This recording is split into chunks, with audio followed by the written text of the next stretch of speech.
జూబ్లీహిల్స్లో by elections వచ్చాయి కదా, ఏ పార్టీ అధికారంలోకి వస్తుంది అనుకుంటున్నారు? కాంగ్రెస్ పార్టీ నవీన్ యాదవ్కి మద్దతుగా జూబ్లీహిల్స్లో ప్రతి ఒక్కరు ఉన్నారండి.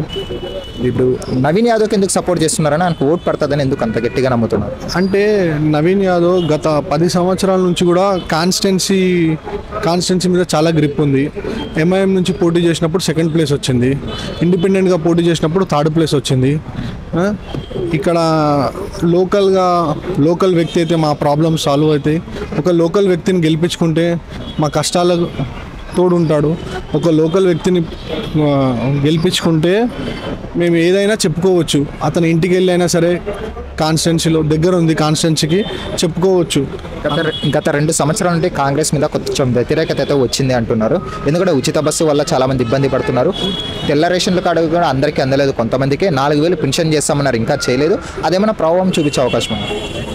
రేషన్ కార్డులు ప్రతి ఒక్కరికి 10 సంవత్సరాలలో కేసీఆర్ ఒక్కసారి కూడా రేషన్ కార్డు ఇవ్వలేదండి.